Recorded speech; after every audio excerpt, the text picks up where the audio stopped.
राहुल जी कल सदन में नहीं थे। मेरा तो मोबाइल भी बंद था, मेरी किसी से बात नहीं। वो खाली सॉलिडेरिटी के लिए,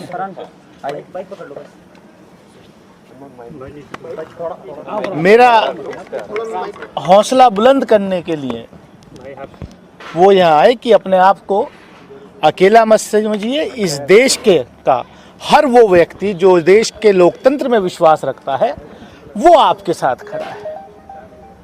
और क्या कुछ कहा राहुल जी ने? आपसे मुलाकात हुई रमेश बिधूड़ी के व्यवहार को लेकर, उनकी लैंग्वेज को लेकर?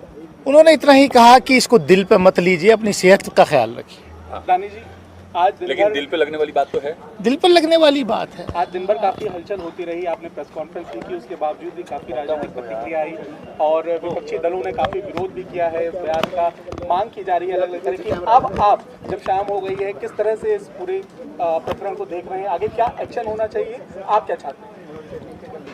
मुझे इस बात का थोड़ा रिलीफ मिला है कि मैं अकेला नहीं खड़ा, कि पूरा विपक्ष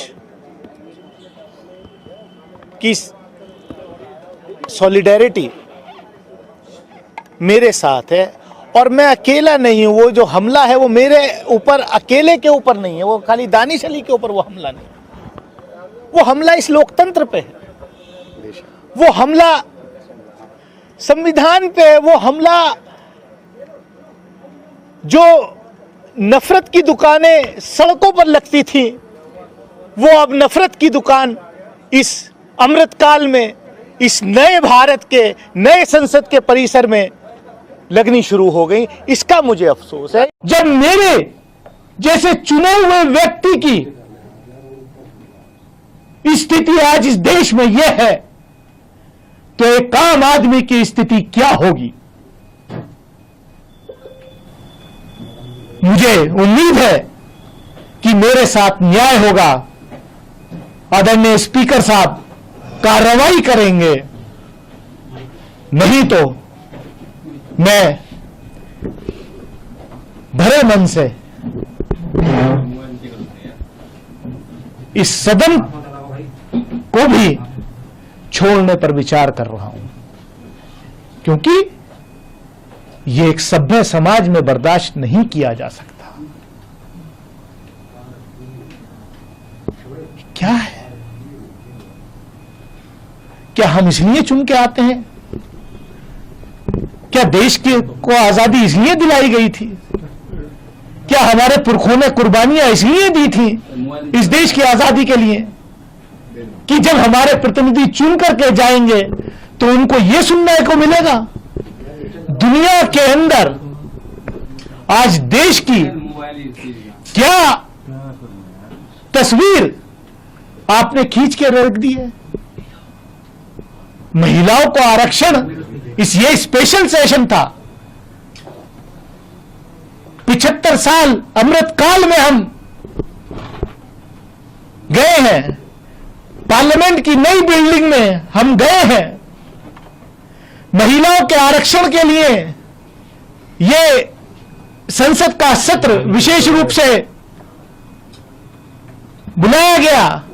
वो आरक्षण कब मिलेगा? 2029 में लागू होगा, 2034 में होगा या 2047 में होगा? अभी उस पर सवालिया निशान है, मैं उसमें नहीं जाना चाहता। लेकिन मुझे तो ऐसा लग रहा है अब कि क्या ये स्पेशल सेशन इस देश के चुने हुए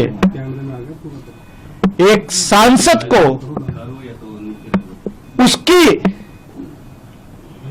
कम्युनिटी से लिंक करके उस पर इस तरीके का अटैक करना सोच भी नहीं सकता, मैं सोच भी नहीं सकता। इन्होंने केवल मुझे या मेरे फॉलोवर्स को ही नहीं, पूरे देश को शर्मसार किया है, पूरे देश की आत्मा को शर्मसार करने का काम किया है। अब बस देखना इतना है कि रमेश विदुड़ी जी के खिलाफ, honourable member of parliament Lok Sabha के खिलाफ उनकी पार्टी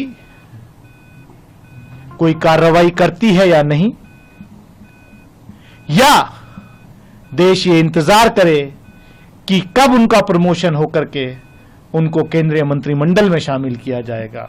क्योंकि शायद ये कंपटीशन हो गया है भाजपा के नेताओं में कि आप ऐसा कीजिए, आप ऐसे बयान दीजिए। पहले तो संसद के बाहर ही होते थे, अब संसद के अंदर भी मारने की धमकियां दी जा रही हैं।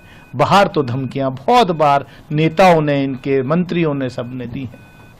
लेकिन ये सोचना पड़ेगा कि हम इस देश को अमृत काल में किस तरफ ले जा रहे हैं।